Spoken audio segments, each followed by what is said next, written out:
You know, October 1 is certainly dear to my heart, as many in Las Vegas, as we lost 58 people on that fateful day at the hands of a madman. I was at a Vegas Golden Knights hockey game that afternoon. It was a preseason game, and I was asked to go to that concert that night, and I didn't go. And my friend went, and she was shot in the back. And she lives in California now, and her life will never be the same.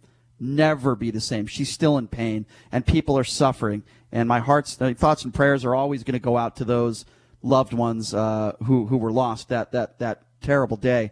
But the man we have with us on the line right now, his name is Ramsey Denison, and he's the director of a new documentary, a new movie called Money Machine, which talks, a variety of different theories as to what may or may not have happened. Where did the money go to the families, the police, the Metro Police response, politicians, and how some of them capitalized. So we wanted to bring him on the line and talk to him a little bit about this new documentary that is out. Ramsey, thank you so much for being here. How are you? Good. Thanks for having me. Sure, I appreciate it. So I know you did this film in 2017 called What Happened in Vegas, and it focused on claims of abuse and corruption, and now you got this new film out called Money Machine. Just in general terms, tell me a little bit about it. Well, Money Machine is about the 1 October Vegas mass shooting, and it's very interesting how the movie came about, because after making What Happened in Vegas, which exposed corruption in the LVMPD, something that I didn't expect to happen happened. You know, I definitely expected to get a lot of threatening emails and stuff like that from people back in the badge. But what happened, and that definitely happened, but what I also got was a lot of support from retired cops in the department, some of whom had left the LVMPD because of its corruption and leadership. And so when 1 October happened, almost immediately, and some of these cops are featured in the film, retired LVMPD cops, they started telling me about things that were happening that Sheriff Joe Lombardo wasn't talking about, like the fact that there was an accidental discharge in Stephen Paddock's room, and when it took the LVMPD 70 minutes to get in there, and he didn't mention that in any of his press conferences. And this was because Sheriff Lombardo, it was an election year, and they were on an international stage, and it couldn't come out that that they can't even enter the guy's room without a gun going off, and that. So you're telling me that there was an So you're telling me that there was an accidental discharge before he started shooting the weapon and killing people? No, that's not what I said. I said okay. When the LVMPD took 70 minutes to get into Stephen Paddock's room, right, and Stephen Paddock had killed himself by the time they entered the room. Yeah. So it wasn't like a standoff; he was dead. But when they breached the door, an officer's gun went off. And so, I mean, that's a fact. You can Google it online, et cetera, et cetera. No, I believe you. This didn't come out until, Sheriff Lombardo deliberately, in my opinion, repressed this information and prevented it from coming out because it made his department look bad on an international stage. And then the other thing he held off from the public as long as possible is the fact that LVMPD officer Cordell Hendricks was like cowering in the hallway in position to stop Stephen Paddock. And by the way, isn't that being fired? And isn't that the guy that? Yeah. I'm sorry to interrupt you, but I'm glad you brought that up. I wanted to ask you about that. Isn't that the guy that left the department and then they just rehired him? Yes, that's correct. And so, but what was interesting about this is that whole story never really gained traction about him being a coward in the hallway until after Sheriff Joe Lombardo got elected, and that's not an accident. He in my opinion, he deliberately repressed this footage. And in fact, you had 7 media organizations who Las Vegas Review-Journal was one of them, who had to sue the LVMPD to get those body cam documents. Who pays the police? The public.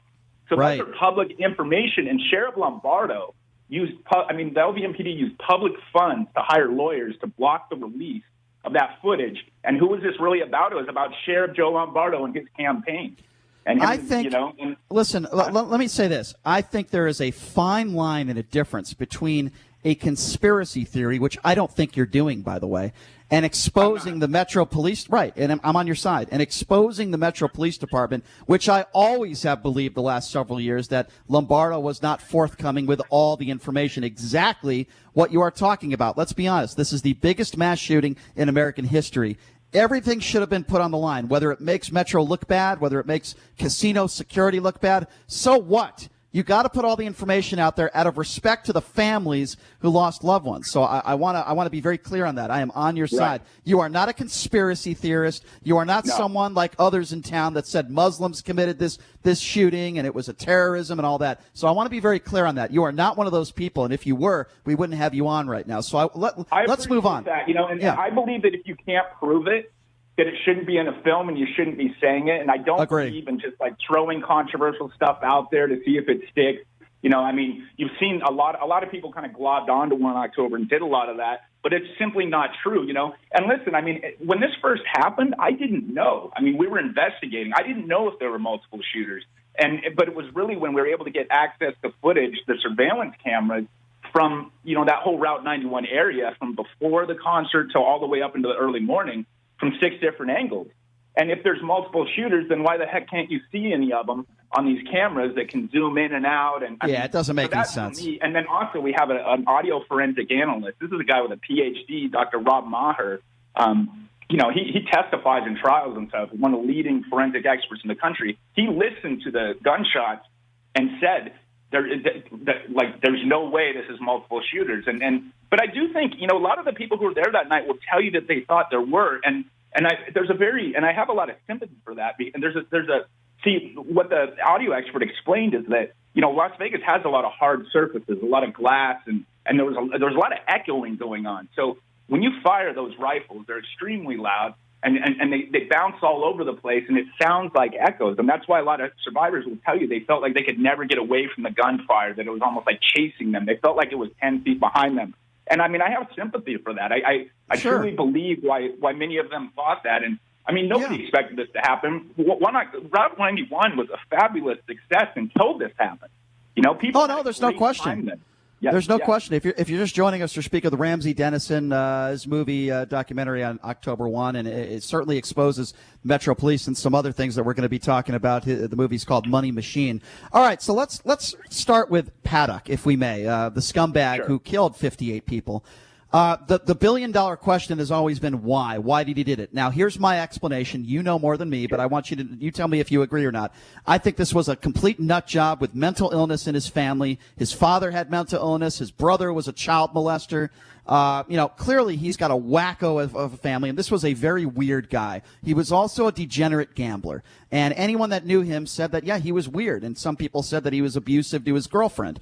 I believe that this man, with his mental illness, he had been losing a lot of money gambling, even though the casinos don't want to give you that information. I believe he was on a big losing streak, and for 6 months, he was planning to kill as many people as possible, whether that be in Chicago or right here in Las Vegas. I think the guy just lost his mind. He sent $100,000 to his girlfriend, and he just, because of whatever reasons floating around in his head, he was frustrated with life. He wanted it to be over with, and he just wanted to take a lot of people down with him. Do you agree with that? I think that's pretty on the mark in a lot of ways. I definitely think that's a very good assessment. And I think that's all valid. When people say that, they say, well, wait a minute. He was pissed off at the casino, so he opened fire on 22,000 people. And the answer is yes, because he's crazy, because he's a nut job. And people say, well, that doesn't make sense. Well, neither does what this freaking guy did. But right. There's a reason that he did it, right? He didn't just do it, and there's a reason why he did it where he did it. Right. And it's my belief, and Eric Paddock, we interviewed his brother, and Eric Paddock believes that he did this from where he did it to leave MGM Resorts liable for it as a direct result of him being angry with them. He felt jerked around by them, okay? That makes sense. And, that's straight from his brother, so we can listen to, MGM's PR flacks or whatever, these people with a lot of interest in, the truth not coming out about how they deceive these gamblers. Of course they're not going to say that they deceived him, that they played games with Stephen Paddock. Of course they're not. You're talking about a lot of money, and there's no way that they're going to admit that or release that information because they have their own best interests in mind. But his brother knew him better than anybody in the world, and I put a lot of stock in what his brother says more than anything So do I. else. No, so do I, and I think he's right. I think there's a reason why he did it on that property. All right, so let's move on now to something else you talk about in this documentary, which is called Money Machine, and that is the money to the families. I've always said that we need to help these families that have lost loved ones and those that have been injured.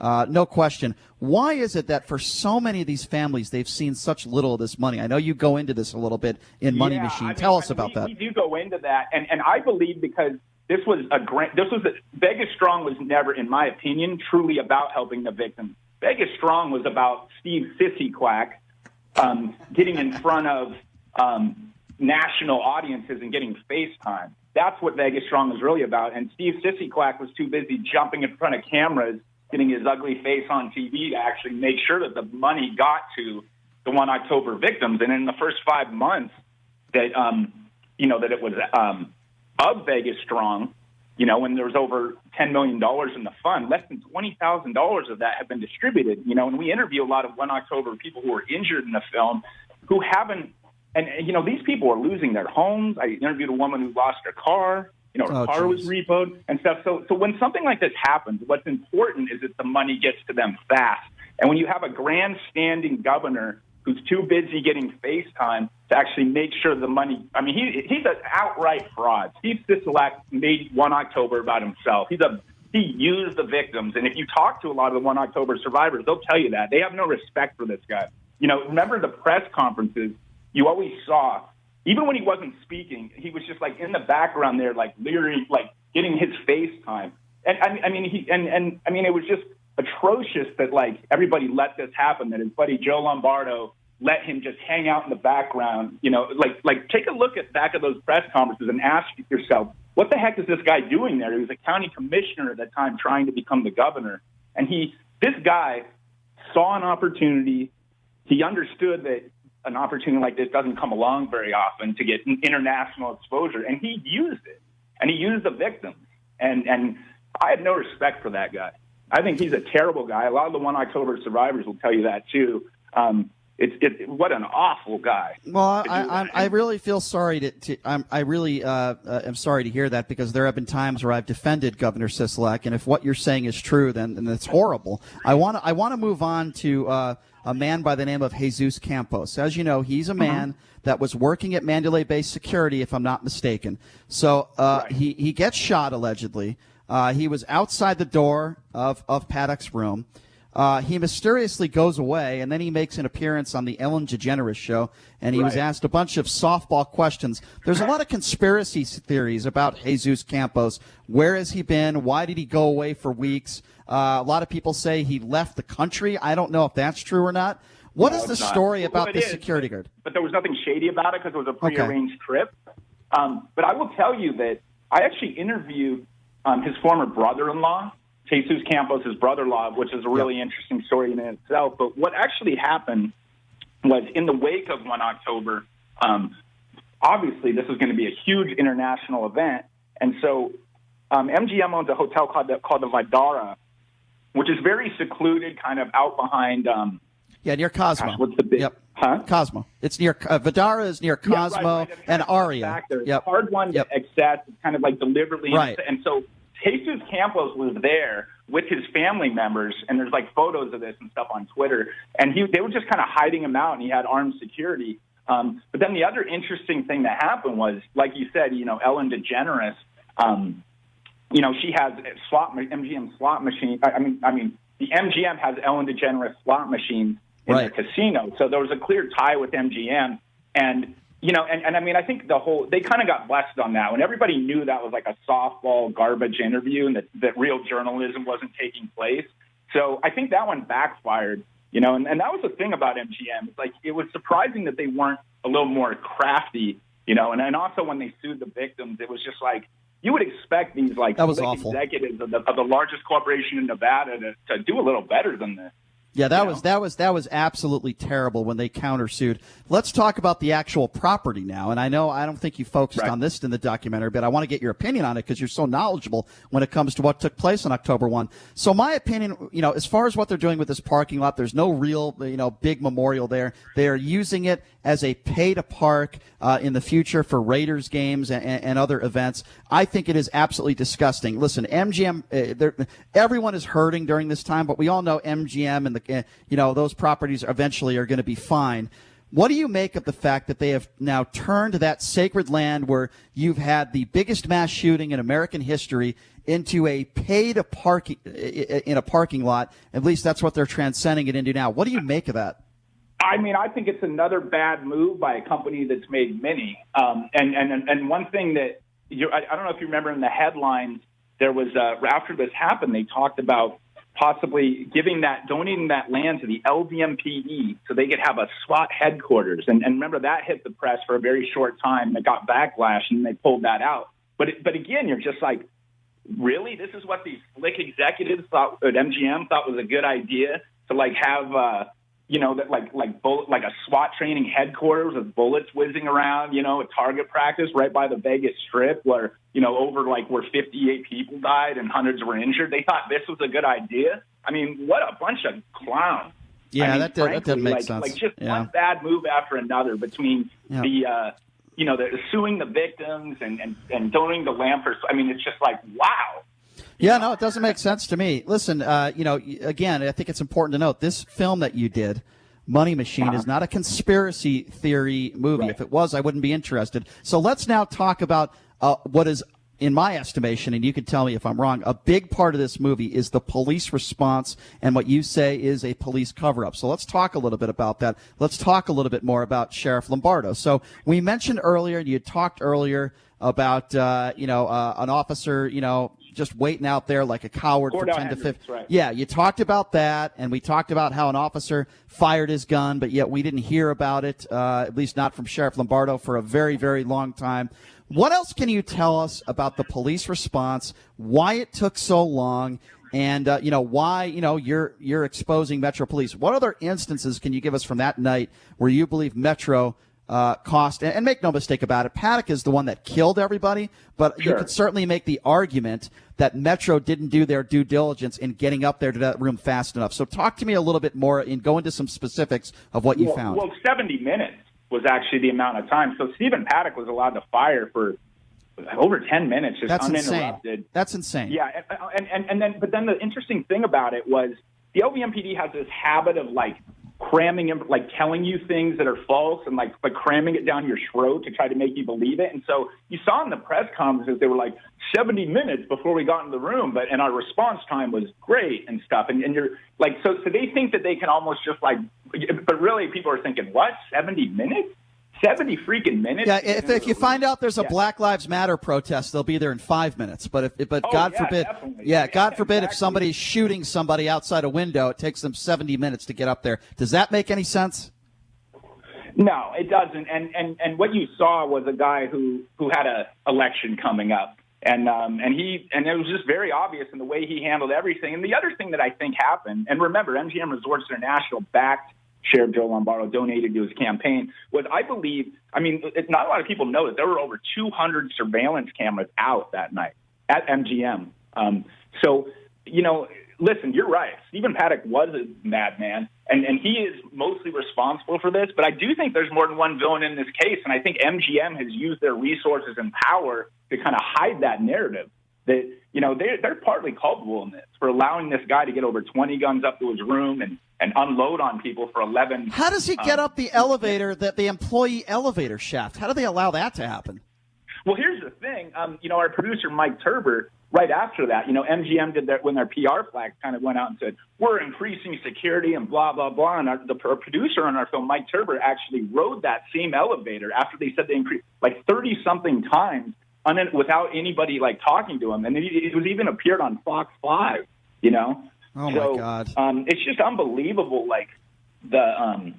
MGM is clearly a very dysfunctional company and a shockingly incompetent one, and one willing to kind of lie. Sorry to be so hard on them, but listen, you are entitled to your opinions. I'm hard on Donald Trump every day, and that's my opinion. So right. we can do that. That's why we wanted to have you on. Quite frankly. All right. So let me ask you this. This might be a loaded question. We got a few minutes left here.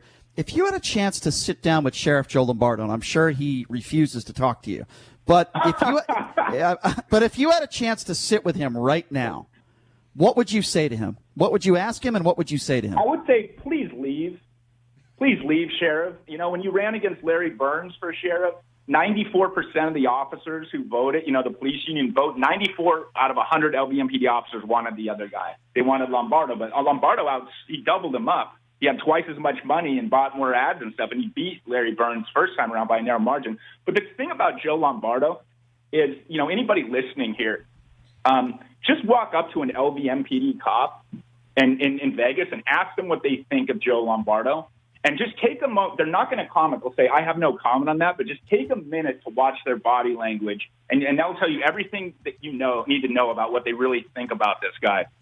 Nobody respects him. People think he's selfish. They think he's a liar. And the officers don't like him. And that's actually why, after he got put in power, a lot of officers did lateral transfers. They transferred to other departments. Wow. Like, I know a guy who went to Colorado, who was a great cop, you know, part of you know, and here's the truth. The truth is there are good officers on that department. So, you know, the problem isn't that most LVMPD officers are corrupt. The problem is the ones who are get away with it because you have corrupt leadership there. But you also have a lot of good cops in the LVMPD. You know, and you do have officers who are heroes that night. Sure. So, and I think that's why I actually have the cooperation of those retired cops, you know, that appear in the film, because they know that I'm not just throwing a brush over all of it, but I understand the leadership is garbage. No, I understand. I get the it. Police department's not accountable, and that they've been treated too well. I only have about 2 minutes left, and I want to give you a chance to promote the movie. But one more quick question in 30 seconds. If you're sitting next to William Hornbuckle, who is the president of MGM Resorts, what would you say to him? Not too much, because, you know, it was Jim Mirren who was there before him, and Jim Mirren's the guy who you know, brought in the paid parking in Vegas to just kind of, because, you know, I mean, Vegas had a great reputation for so long. It was a place that nobody had to pay for parking. And a lot of that was because, you know, Vegas was founded by some pretty cool dudes like Kirk Kerkorian, you know, the original founder of MGM. He didn't believe in that stuff.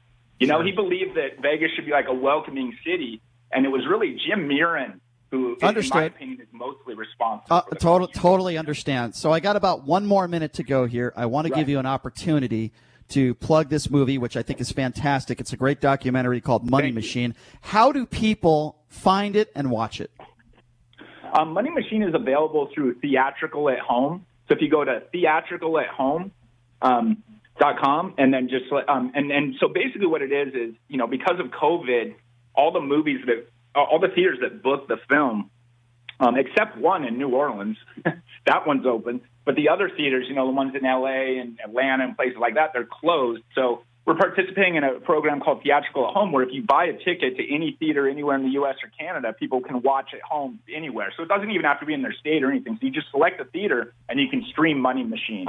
So that's, you know, it's just, we thought that was the best solution given the COVID situation, you know? Yeah, and I want to be the first, again, I want to say this again. There are some documentaries that I think are crap. I think there was a documentary I saw about Ferguson called Stranger Fruit, and I thought it was awful. It was just conspiracy theories, terrible. What you have done, sir, is you have done a really, really good documentary and exposed the people that deserve to be exposed. So I want to thank you for doing that. Please keep up the great work. I'm a fan of your work, Ramsey, and thank you so much for joining us. We really appreciate it. Thank you, sir. I appreciate it, and you, I think you have a very good take on 1 October, and I appreciate your intelligence. Thank you. I appreciate that. Thank you, Ramsey. Appreciate your time. That is Ramsey Denison, the director of Money Machine. Look, I'm not a conspiracy theorist. I never have been. I just go by facts and logic. Logic tells me Metro Police failed us that night. And listen, there's a lot of heroes in Metro that night who did everything they could. But as a whole, I think the sheriff made some mistakes and withheld some information.